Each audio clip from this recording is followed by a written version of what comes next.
ओम नमः शिवाय। धर्म, अर्थ, काम और मोक्ष क्या है? धर्म को धारण करो, अर्थ अर्जित करो, अर्थ के द्वारा अपनी कामनाएं पूर्ण करो और फिर योग साधना करते हुए परमात्मा को प्राप्त करो। तभी मानव जीवन का लक्ष्य पूरा हो सकता है। इसलिए धर्म, अर्थ, काम और मोक्ष ही मानव जीवन के आधार हैं। मनुष्य जीवन के 4 पुरुषार्थ माने गए हैं। ये 4 हैं धर्म, अर्थ, काम तथा मोक्ष। लेकिन इन चारों का उद्देश्य क्या है? धर्म का उद्देश्य मोक्ष है, अर्थ नहीं। धर्म के अनुकूल आचरण करो तो किसके लिए? मोक्ष के लिए। अर्थ से धर्म कमाना है, धर्म से अर्थ नहीं कमाना।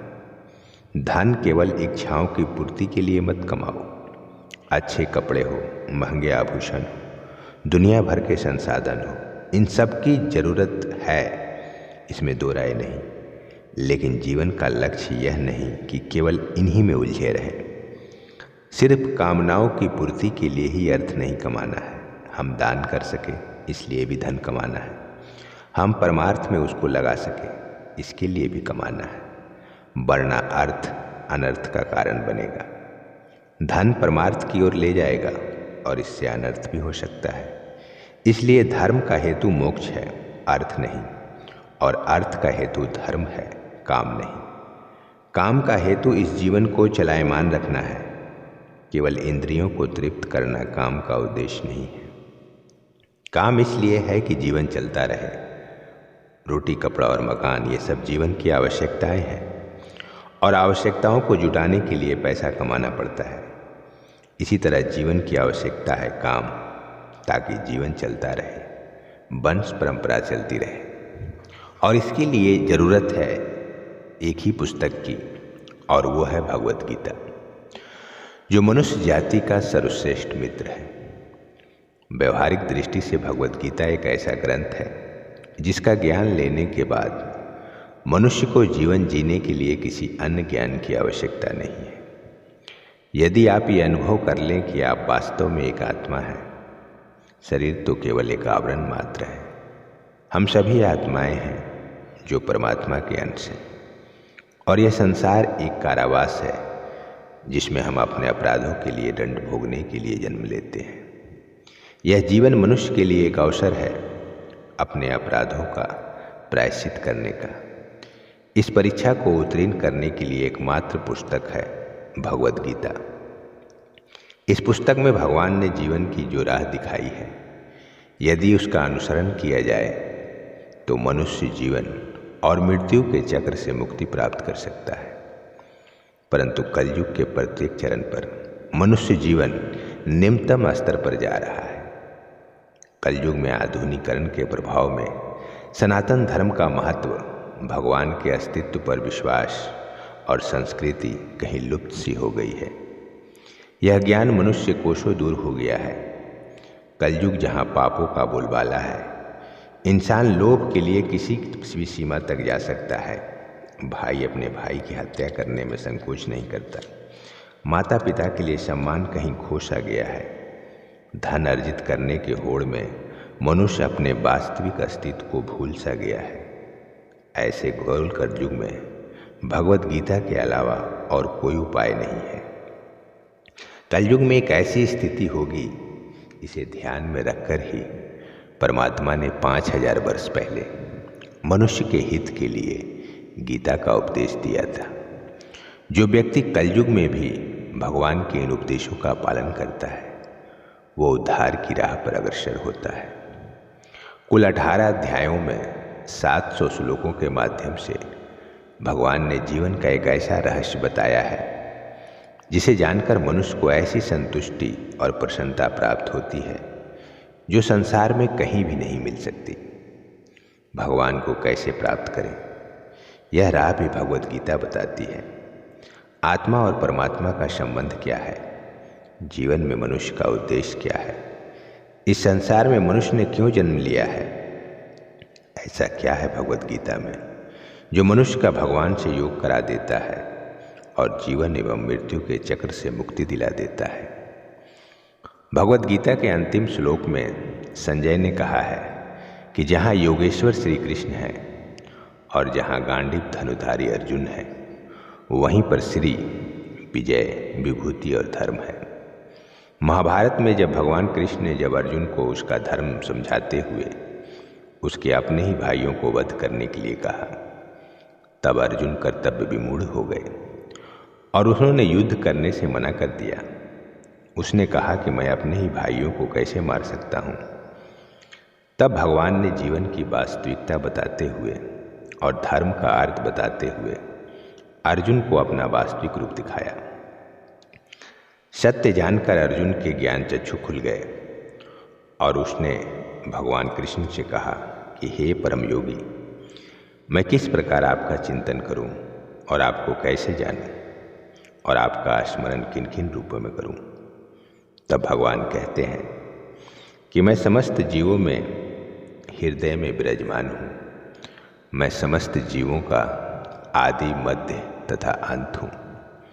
मैं आदित्यों में विष्णु, प्रकाशों में सूर्य, नक्षत्रों में चंद्र, वेदों में सामवेद, देवों में स्वर्ग का राजा इंद्र, इंद्रियों में मन तथा समस्त जीवों में जीवनी शक्ति चेतना हूँ। मैं रुद्रों में शिव, यज्ञों में संपत्ति का देवता कुबेर, वसुओं में अग्नि, पर्वतों में मेरु, पुरोहितों में बृहस्पति, सेना नायकों में कार्तिकेय और जलाशयों में समुद्र हूँ।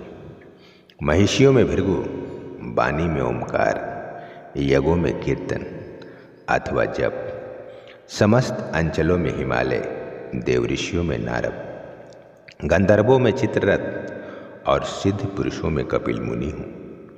मैं घोड़ों में उच्छ्रवा, गजराजों में ऐरावत, मनुष्यों में राजा, हथियारों में ब्रज, गायों में सुरभि, उत्पत्ति में प्रेम का देवता कामदेव और सर्पों में वासुकी हूँ। मैं नागों में अनंत नाग, जलचरों में वरुण देव, पितरों में अरमान्य, नियमों के निर्वाहकों में यम और दैत्यों में भक्तराज प्रहलाद, दमन करने वालों में काल, पशुओं में सिंह तथा पक्षियों में गरुड़ हूँ। समस्त पवित्र करने वाली वायु, शास्त्रधारियों में राम, मछलियों में मगर, नदियों में गंगा, समस्त विद्याओं में अध्यात्म और तर्क शास्त्रों में सत्य हूँ। अक्षरों में आकार, श्वासों में द्वंद्व हूँ। मैं शाश्वत काल हूँ। श्रेष्ठाओं में मैं ब्रह्म हूँ। मैं सर्वभक्षी मृत्यु हूँ। मैं ही सबको उत्पन्न करने वाला हूँ। मैं समस्त महीनों में मार्गशीर्ष, ऋतुओं में वसंत, रहस्यों में मौन हूँ और बुद्धि में ज्ञान हूँ। प्रत्येक स्थान पर मैं ही हूँ। मेरी इच्छा के बिना एक पत्ता भी नहीं हिलता। सबकी उत्पत्ति मुझसे ही होती है और अंत में सब मुझ में ही विलीन होते हैं। भगवत गीता में भगवान कहते हैं कि यदि मेरी शरण में आना चाहते हो तो इस जीवन को मेरी भक्ति के लिए उपयोग करो। मेरी भक्ति तुम शरीर नहीं अपितु आत्मा से ही कर सकते हो।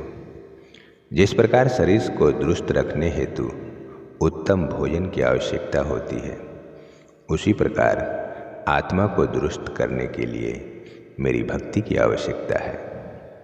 इस संसार में तुम जो भी चखते हो, देखते हो, सूंघते हो, वो सब मेरी ही रचना है, परंतु मैं स्वयं इनसे परे हूँ। इस संसार में तुम इंद्रियों के माध्यम से जो भी अनुभव करते हो, उसमें आत्मा का कोई साहूकार नहीं है। आगे भगवान कहते हैं, मनुष्य जीवन के 4 स्तंभ धर्म, अर्थ, काम और मोक्ष का ज्ञान जिस व्यक्ति को हो जाता है, उसे इस संसार से मुक्ति मिलना निश्चित है। धर्म का अर्थ है हिंदू, मुसलमान, सिख, ईसाई इत्यादि धर्म नहीं है, अपितु मनुष्य को कर्म करते हुए जीवन कैसे जीना है, जीवन का सदुपयोग कैसे करना है, शास्त्रों में उल्लेखनीय नियम का पालन करते हुए जीवन व्यतीत करना ही धर्म है। अर्थ क्या है? अर्थ का संबंध है इस संसार में आत्मा अपने अस्तित्व का अर्थ समझे। इस संसार में रहकर सभी संबंध निभाते हुए कर्तव्य करते हुए और सांसारिक जीवन का सुख भोगते हुए इस जीवन रूपी गुत्थी को सुलझाकर स्वयं को परमात्मा से जोड़ने का कार्य करें। और काम, भगवान कहते हैं कि प्रत्येक मनुष्य काम, क्रोध, मोह, लोभ, अहंकार से पीड़ित है।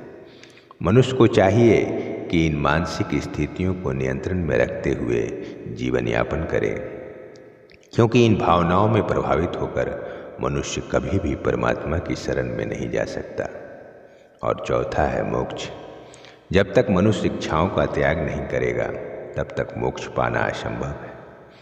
भगवत गीता में कर्म योग, राजयोग, भक्ति योग, ज्ञान योग का वर्णन है। जब मनुष्य शरीर द्वारा कर्म करके परमात्मा के साथ योग करता है तो उसे कर्म योग कहा जाता है।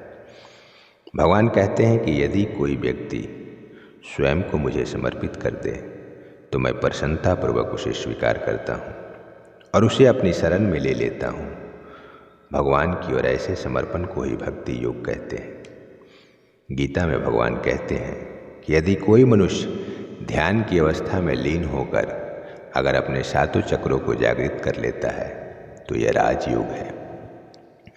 और जब मनुष्य को अपने अस्तित्व के विषय में जानने की जिज्ञासा होती है और वह अध्यात्म के अभ्यास की प्राप्ति करता है और फिर परमात्मा के साथ योग करता है तो इसे ज्ञान योग कहा जाता है। अतः आप ये स्वीकार करें कि अच्छे लोगों की भगवान सदा परीक्षा लेता है पर साथ कभी नहीं छोड़ता, और बुरे लोग को भगवान बहुत कुछ देता है मगर साथ नहीं देता। उम्मीद करते हैं कि यह वीडियो आपको पसंद आया होगा। धर्म, अध्यात्म और जीवन के सत्य को जानने के लिए आप अपने चैनल दिव्यांश दीप को सब्सक्राइब जरूर कीजिए और इसे लाइक और शेयर भी जरूर कीजिए। और ऐसे ही ज्ञानवर्धक वीडियो को सबसे पहले देखने के लिए आप नोटिफिकेशन बेल प्रेस करना ना भूलें। जय श्री कृष्ण।